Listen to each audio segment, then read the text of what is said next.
Apeikit, nėra ko bijoti.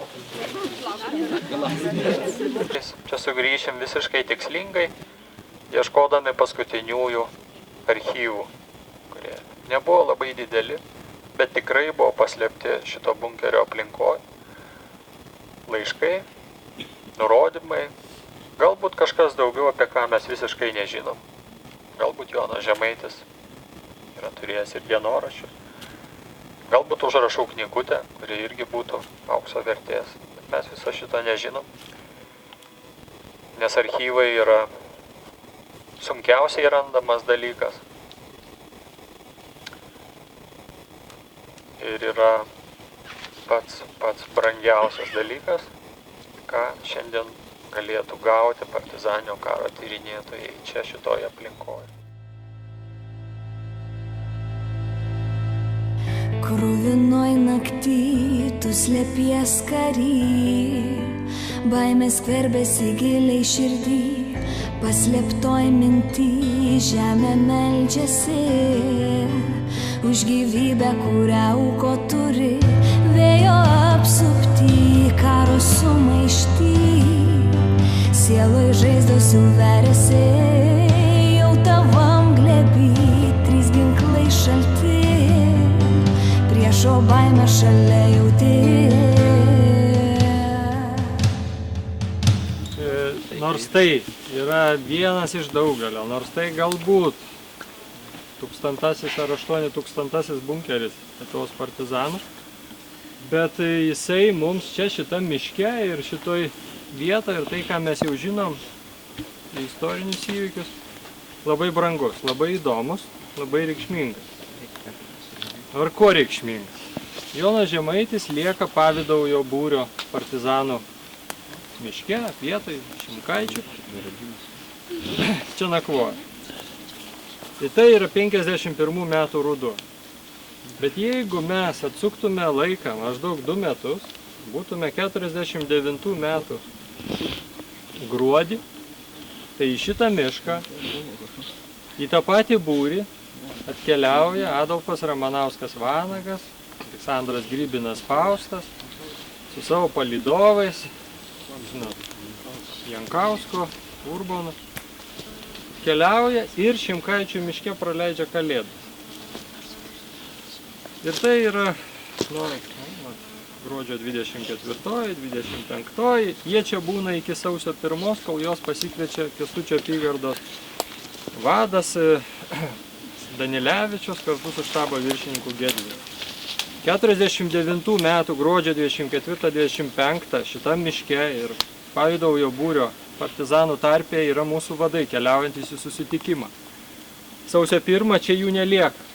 Sausio 13 gyvas paimtas ryšininkas ir partizanas iš šito būrio, žinodamas buveinės, čia atveda priešą. Jaučiat? 2 savaitės. Skiriasi nuo to, kai čia tas vietas palieka mūsų vadai. Sausio 13 suimtas, nežinom kaip jisai buvo tardytas, aišku, kad tai nebuvo kažkoks tai savanoriškas dalykas. Aksamitauskas jo pavardė, atrodo Bronius, galėsiu patikslinti, veda čia kariuomenę. Iš esmės jisai veda į kažkurį konkrečiai bunkerį, bet jie beeidami susiduria su sargybiniu. Sargybinis yra, galėsiu patikslinti, Stasys Pažerauskas. Tai visiškai vietinis iš Pavydaujo kaimo. Susišaudimas ir žūstas sargybinis, o priešas panašu, kad nebetęsia paieškų, arba jeigu ir tęsia, tai radę tuščią bunkerį, jo nesidomi, neišsprogdina, nieko nebedaro tada. Bet iš viso to susidaro įspūdis, kad Pavydaujo būrio partizanas sužinoja, kad Aksamitauskas yra areštuotas, tiesiog palieka šitas vietas tam, kad apsisaugot, kad apsidrausti, kad nebūtų išdavysčių. Tai Aksamitauskas byloj, pasako, parodo, arba kariuomenė buvo šitam miške, palieka tokią schemą. Ta schema, kas norėsit, galėsit ten prieiti, pasižiūrėti, bet jinai visiškai yra iš akies. Yra miško kontūras ir yra kvartalinė.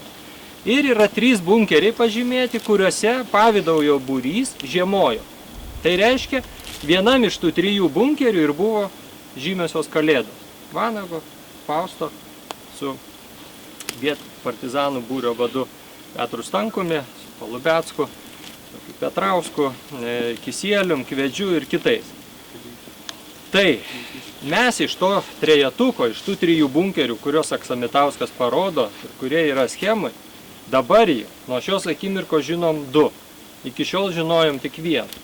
Jis yra ir aprašytas vadovė, kaip vieta, kurioje, sakytų, kaip jūs mėgsta, 33%, kad ten buvo švenčiamos kalėdos. Šitas bunkeris irgi yra 33%, kad jame Vanagas, Faustas ir jų aplinka šventė kalėdų. Kas irgi yra labai tikėtina. Kodėl? Todėl, kad šitas bunkeris yra ženkliai didesnis už tą bunkerį, kurį mes žinojom iki šiol.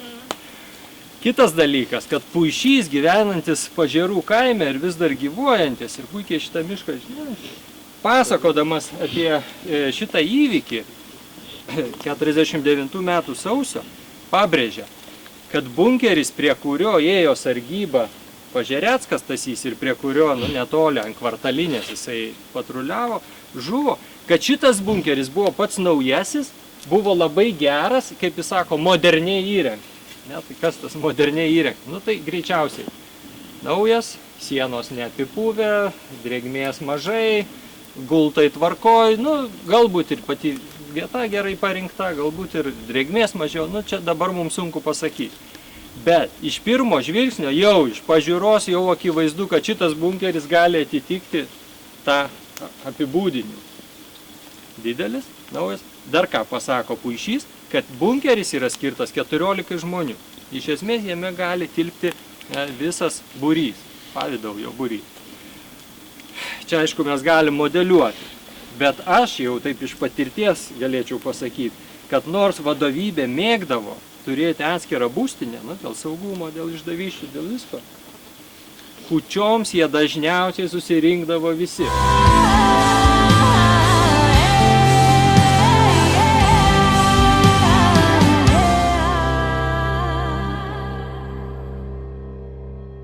Jonui Žemaičiui 9 kartus valio!